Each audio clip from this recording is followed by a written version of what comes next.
السلام عليكم ورحمة الله وبركاته. تحياتي لكل الوداديين والوداديات.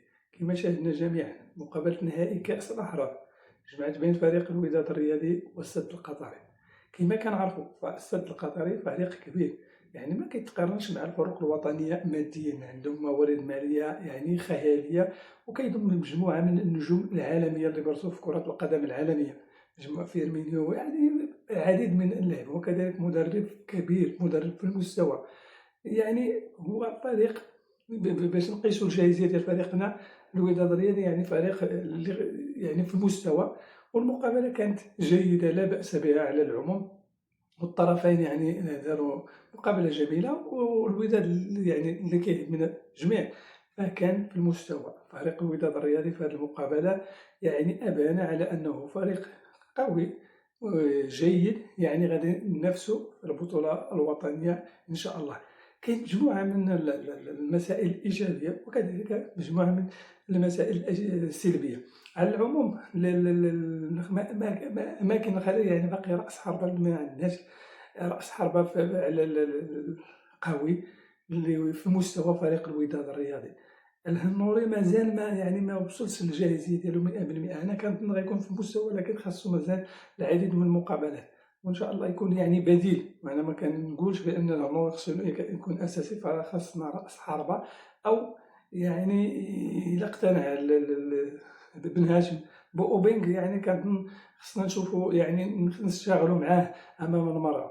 بالنسبة للأجنحة مازال خاصنا، والأظهرة ظهير يعني بوشتا كنظن كبديل ممتاز جدا، ولكن كرسمي مازال خاصنا. الظهير الأيمن مفيد كظهير يعني أيمن أساسي رسمي، الرسمية ديالو لا تناقش، كنظن في المستوى، ولكن خاصنا البديل ديالو. كانت أخبار على توقيع عطية الله، كنتمنى إن شاء الله يوقع باش يكون يعني بوشتا وعطية الله. كنظن غادي نتهناو من الظهير الأيسر، وخاصنا يعني جناح ورأس حربة. على العموم يعني الوداد يعني قام مقابلة جيدة، وكان يعني انضباط تكتيكي، كاين مجموعة من الأشياء اللي كتبشر بالخير، رغم أن كما قلنا الكأس في النهاية كانت من نصيب السد القطري بضربة الجزاء اللي كانت نظرنا ضربة الجزاء ضربة الحظ. وكنتمنى أنا يعني المشرفين على فريق الوداد الرياضي يعاودوا النظر على مطيع كان يعني كحارس ثاني، كان يكون مناسب، ولكن خص يكون يعني التناوب. ما يمكنش عاوتاني غنشدو الحارس ونحطوه دائما في الاحتياط طيلة السنة، ما يمكنش. خص يكون التناوب، مثلا إلا لعب هذا ماتش جوج ماتشات نشوفو سجل عليه هدف، ندخلو هذا الآخر تسجل عليه هدف، ويكون التناوب ويكون يعني تنافسية بين الحراس. مع أن مطيع أنا كنظن مطيع راه في المستوى ديال بنبيل وأحسن. المشكل اللي كان عند مطيع هو ما كيلعبش الكرة برجليه، ومع مكوينة راكم عارفين كيتلعب الكرة من الدفاع للهجوم، وكان عنده مشكل اللي خلى يعني مكوينة يستغنى عليه.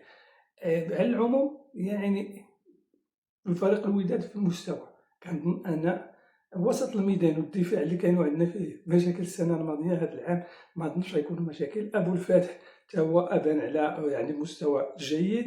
لاميرات بكل صراحة أداء خرافي في هذه المقابلة، أداء ثابت طول المقابلة، يعني كنظن غيكون بديل ليحيى جبران، ولا كذلك الوسط الميدان تهناو من المشاكل اللي كانت عند لاميرات ولا الوساطي ولا الصقاري. هذه الانتدابات اللي قام بها فريق الوداد الرياضي في هذا الصيف بكل صراحة في المستوى. الناس اللي كانوا كيقولوا الوساطي ما خصوش يكون الصبار، بكل صراحة داروا مقابلة جيدة، مقابلة في المستوى. يعني كنتمنى الجماهير تبعد على يعني الإدارة المسائل التقنية، وتخلي الإدارة التقنية هي اللي تكلف بالانتدابات، لأن بكل صراحة هاد اللاعبين أبانوا على مستوى جيد، ووسط الميدان كان وسط ميدان قوي، والياميرات يعني في ضوء الافتكاك هذا هو اللعاب اللي كنا كنتمناو يكون عندنا. كنشوف فيه الداودي الثاني لفريق الوداد الرياضي، إلا استمر على هذا المستوى غيكون يعني الطوب، أحسن من الداودي، أحسن من أي واحد. بكل صراحة أنا لاميرا تعجبني، وحتى الصبر والوسطى كانوا يعني لاعبين أدوا اللي عليهم وقاموا يعني بمجهودات جبارة بدون نسيان مرات اللي الكل كان كيقول بأن الصفقة فاشلة كبير في العمر. كنشوف بكل صراحة مجهود خرافي كيقوم به مرات. الانتداب الآخر ديال العزيز كنظن غير ينفعنا، عنده من المقومات يعني رائع جدا، اللي خاص السلبيات ديال هذا اللاعب خص ينقص من الوزن ديالو، يعني كيبان باقي ثقيل، ولكن يعني التحركات ديالو كيفاش كيعطي الكرة كيفاش كيضرب، يعني كيبان بأن اللاعب عنده مؤهلات تقنية كبيرة غينفع فريق الوداد الرياضي في البطولة ولا كذلك في كأس الكاف.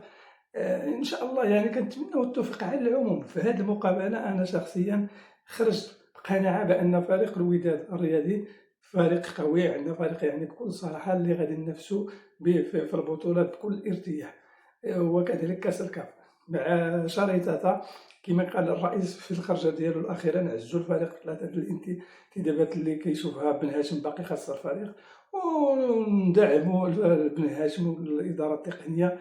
راه المشوار مازال طويل، باقي ما بدينا المقابلات الودية ولا المقابلات يعني ما كتعطيكش يعني الوجه الحقيقي للفريق، لأن شفنا الجماهير في المقابلات السابقة لا ما عندناش كرار صافي.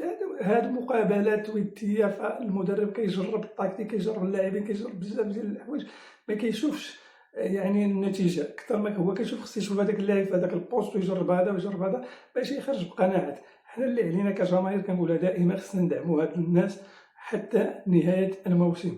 تحياتي لكم والسلام عليكم ورحمة الله تعالى وبركاته.